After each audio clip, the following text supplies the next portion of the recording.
And then I think my city was one of the last cities to be affected by the war. We were stateless. We did not belong on this side or other side. I'm waiting for the buildings to show up, and they say you're landing, and it's flat. There is no building. There is nothing.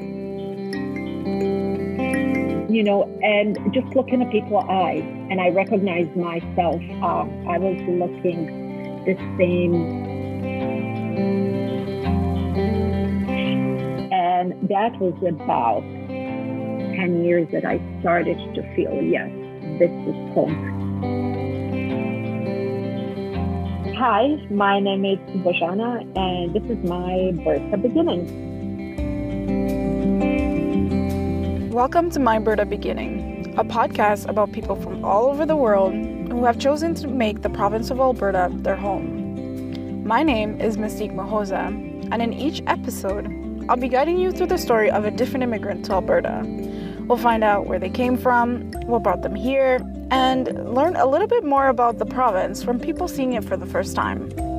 Today, we'll be looking at Alberta through the eyes of Bozana. She arrived in Lethbridge, Alberta, Canada as a government-assisted refugee from Yugoslavia on September 11th, 1997. I'll take you on a journey of how a weekend trip became the start of Bozana's immigration to Canada. All right, let's meet Bozana. Spelled as Bozana, and you need to put a little accent on the little V on Z, so we have a little accent like a letter V. She was born in the early 1970s in Yugoslavia.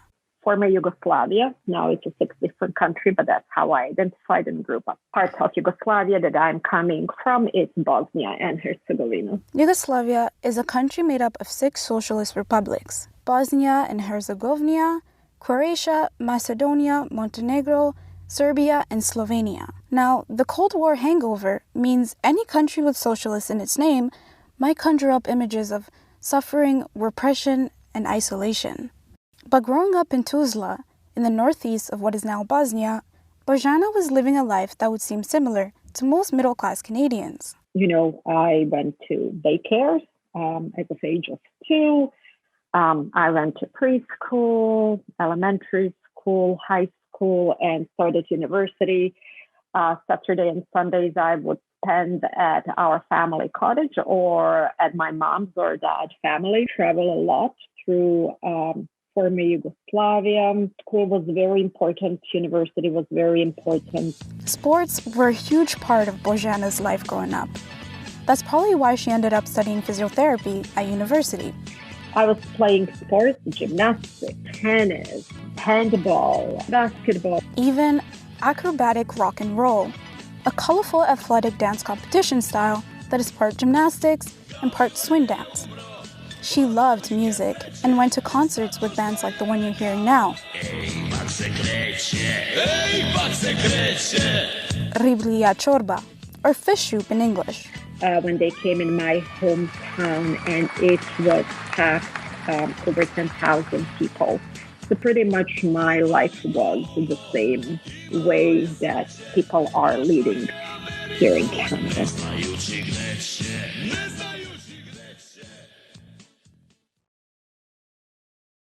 In the early 90s, Yugoslavia went through a very painful breakup. There was fighting amongst different republics as some countries sought independence. This led to the escalation of ethnic tension in the republic, even going as far as ethnic cleansing. Started a lot of political tension, ethnic tension between people who lived as the brothers and the sisters for the last 50 years. These tensions bred distrust in Tuzla, or her multicultural hometown. And then I think my city was one of the last cities to be affected by the war. So as the youngest, in the family, my family said, probably, why don't you just go this morning, over the weekend, and then, you can come back, on Monday. I headed out with some of my friends in the morning off, actually with my boyfriend in the morning. My mom and my dad and my sisters, because they had to work, they stayed back in the city. I was 20 years old when I left. I had a few hours to pack up, get your passport, all the school documents, university booklet, and of course, many pictures, as much as I could take with myself. Bozana drove to Belgrade in Serbia, where she could stay with a friend from high school.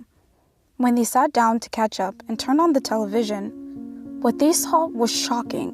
By the time she picked me up, we were just sitting and having coffee, and they were showing incidents that happened in my city. Army cars were burning. My street was burning, street that I spent childhood. It was fire everywhere. You could hear the guns and explosions because the trucks were full of the army. The Tuslav Massacre, where 71 were killed during an attack on the city. At that minute, you just break down. We were just crying, like it was that grief that we were happening, and I was just disbelieved because I thought that would never happen in my city. We were very much multicultural city, very much against all that division, and we tried to hold as much as we could. I'll never forget that weekend, spending, on the couch and just watching glued to TV, my city burning, my street burning. For a while, she wasn't able to communicate with her family. You couldn't phone them. Telephone lines were broken, probably for about 3-4 months. I have not talked to my mom or sister or my father. That emotional turmoil that we went on our side, not knowing what's happening with your family, what is alive or not. Sometimes I think it's harder than the bomb. But eventually, she was able to verify their safety. And I think sometimes in the fall, what happened is they established communication via radio. That's how I was able actually to talk to my mom. And you would have a lineup of the people, and only thing that you wanted to know that they are safe. Life as a refugee in Belgrade was hard. Bozana struggled to make ends meet while hustling in the city. Even when she had a place to stay, staying fed was a struggle. Sometimes I would be hungry for a few days or just live off the flour and water and, fried on the pan. In the aftermath of the war, she found herself in geopolitical limbo. It was in 1997 when my family, got out. And that's where my mom and my sister, saw that there is no future. We were stateless. We did not belong on this side or other side. And that's what says in my, immigration documents, stateless. It wasn't safe for us.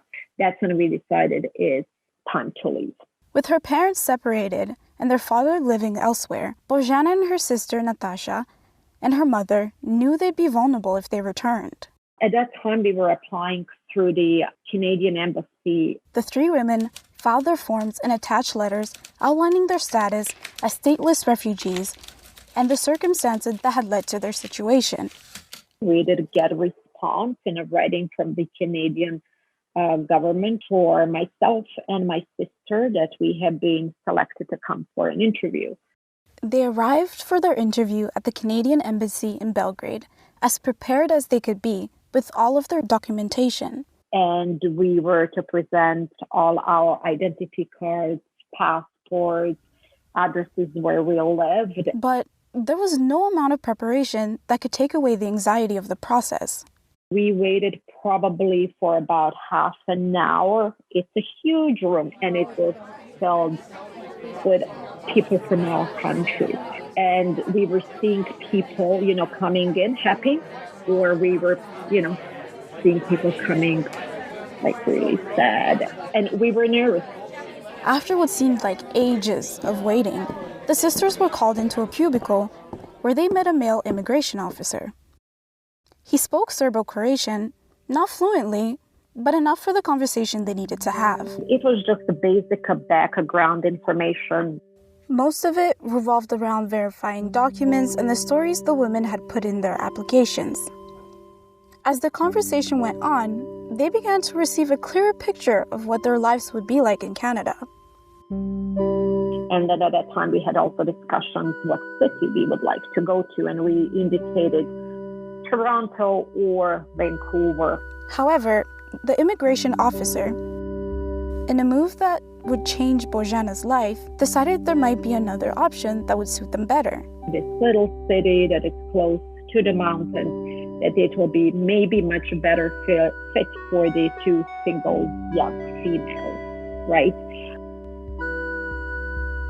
We did receive 2 weeks after that response that we're going to Lethbridge, Alberta. Before their meeting, they had never heard of Lethbridge. Now it was going to be their home.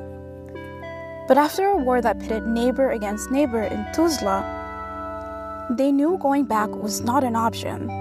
Honestly, at that time, we were like, it doesn't matter. It's important that we do leave and seek the safety and the new future. Things after war will never be as they were, in a prior year. Their mother's application had been rejected, but they would be able to apply to have their mother join them once they arrived and were settled down in the country. We really didn't know that much about Canada, so we kind of did not have much expectation. We knew Calgary very well because of the Olympic Games. It's just, south of Calgary, close to the American border. Luckily for them, once their applications were finalized, there were mandatory orientation sessions. A few hours a day, Bozana and her sister would head to the Canadian Embassy where they would learn about their new homes. They learned about the taxation system, getting a job, getting a driver's license, language classes, the weather, and more. Bozana and Natasha also learned about the transportation loans they would receive from the government. So, after a year of living in Canada, recipients of immigration transportation loans are expected to make monthly payments to the federal government to pay off, in full, loans that covered the cost of overnight accommodation, meals en route, ground transportation, and more. By the end of these orientations, they were feeling a lot more prepared.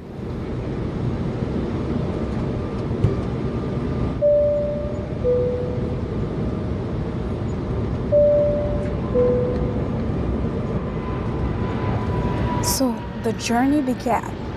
First Belgrade to Rome, Rome to Toronto, Toronto to Calgary, and they still had another flight to go.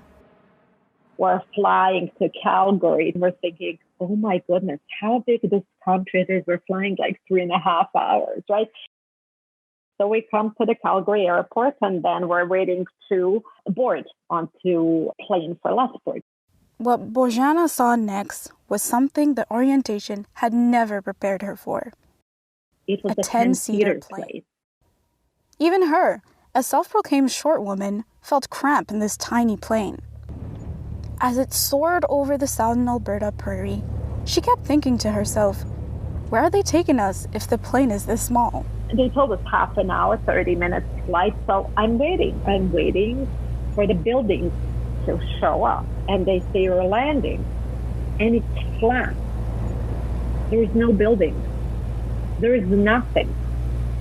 Now they were anxious. This wasn't what they had expected at all.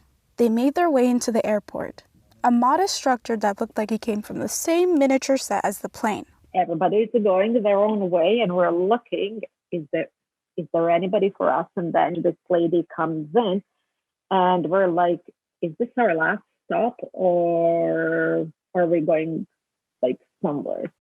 The woman was a settlement practitioner from the local settlement agency whose job it was to assist new immigrants.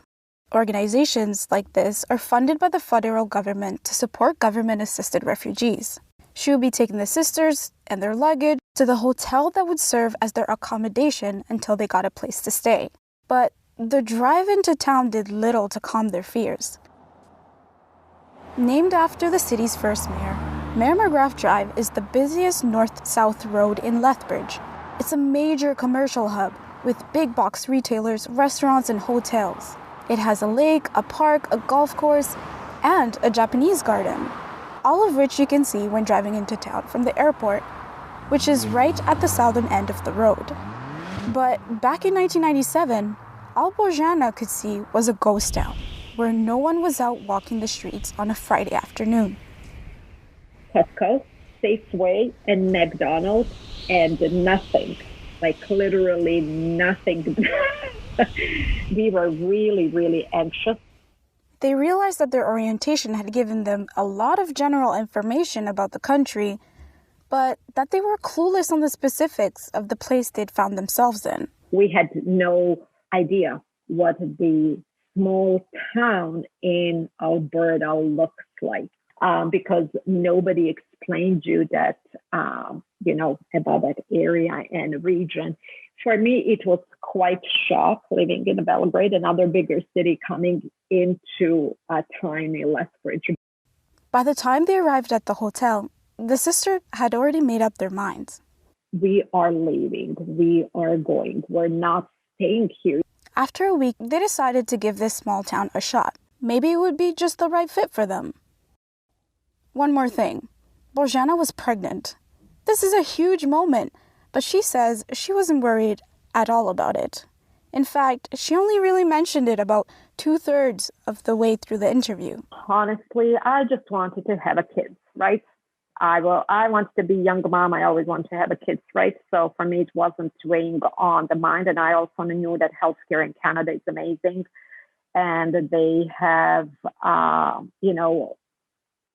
amazing hospitals and way that nurses were trained.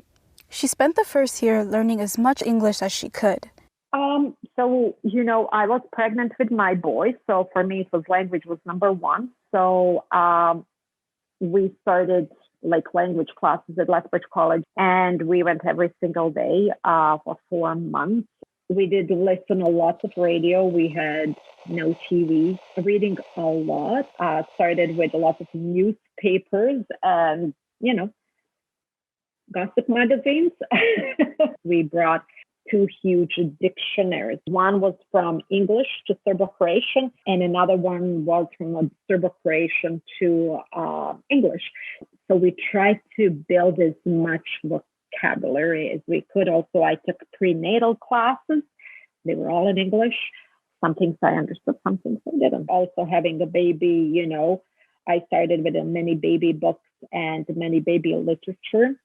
And one of my favorite actually shows was Nationals with Peter Mansbridge. I just loved the way that he talked English. You could understand him. It was very polished, and I would pick up quite a lot. And in the meantime, I was called by the settlement agency to see if I would be interested in doing some interpretation translation job, because on a casual basis, because of people from former Yugoslavia still arriving. So Bozana balanced 2 jobs, one as an interpreter and the other at the dollar store. During the day, she was an interpreter at appointments where she could have her son Vincenzo with her.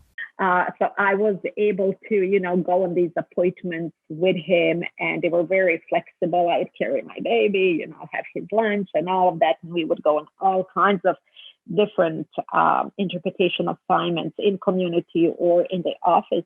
That role led to an office assistant position and then eventually a job as a settlement practitioner. On April 1st, I received a phone call from one of the settlement counselors at that time of the agency, said that they do have an opening for office assistant and interpreter translator, and if I would be interested in applying. And I said, sure, why not? I started working, and I thought, it's only temporary. It is okay. It's, good. And then they extended contract for another 9 months, and then I just decided to stay. At first, Bozana saw the job as means to an end. She couldn't practice as a physiotherapist in Canada without recertifying and going back to school. That would mean a mountain of time and money she didn't have. Basically, I had to start from scratch. So that means finishing my academic English, going to upgrading, and then going for another, 4 years. And also assessment to assess my credentials. At that time was really expensive. But eventually, she began to love it.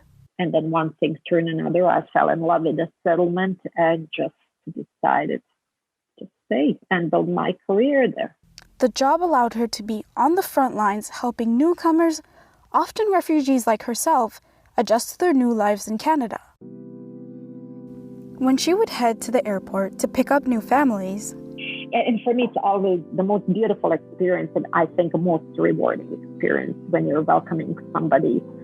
Every single person that I saw over the years getting off the plane, they all have the same look, and just looking at people's eyes. And I recognized myself. I was looking the same. Bozana is currently based in Calgary and has around 2 decades experience in settlement. This gives her an intimate understanding of how immigration has changed Lethbridge. And one of the things that I saw over the years, people choosing Lethbridge to settle and also to stay. When I first started, lots of people would leave Lethbridge. It would be month 2, and then they would leave and go either to Calgary, Vancouver, or a bigger city where there are established communities. But if you look right now in Lethbridge, you will see a lot of different diverse groups that established themselves.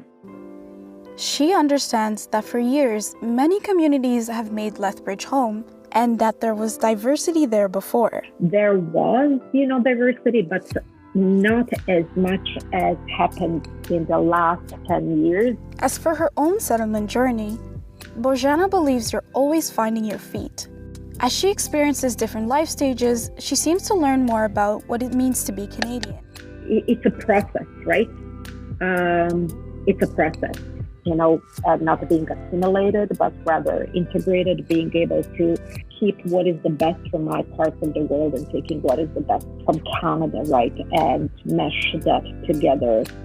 I've been in Canada, 24 years now. I think I am still integrating because there are still parts of Canadian life that I am learning as I'm coming in different stages of my personal life, right? When my son was in the daycare, I have to learn about daycare. Then he goes to school, how it works, right? Feel like it's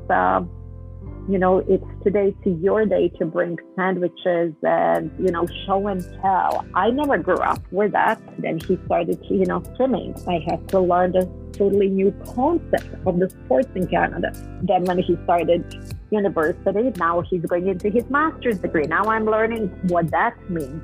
She likes it here, though. She feels at home. A feeling she admits takes time to come.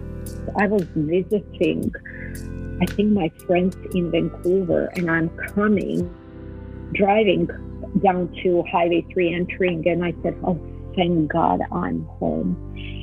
And that was about 10 years that I started to feel, yes, this is home. When you're overseas and we're coming back for Canada and you're in that time, I said, oh, I can't wait to be home. Thank you for listening to my Berta beginning. The podcast was made possible thanks to funding from TELUS STORYHIVE. My name is Mystique Mahoza, and this episode was produced and edited by Osarman Irete, researched by Baria Ipa. The podcast was also made with the support of the National Screen Institute and our mentor, Kim Ann Johnson. Follow the team on Instagram at We're Here Too for more updates on the podcast and information on other projects. If you like what you heard, make sure to subscribe to the podcast and share. And that's at We're Here Too with underscores separating each word. See you next episode.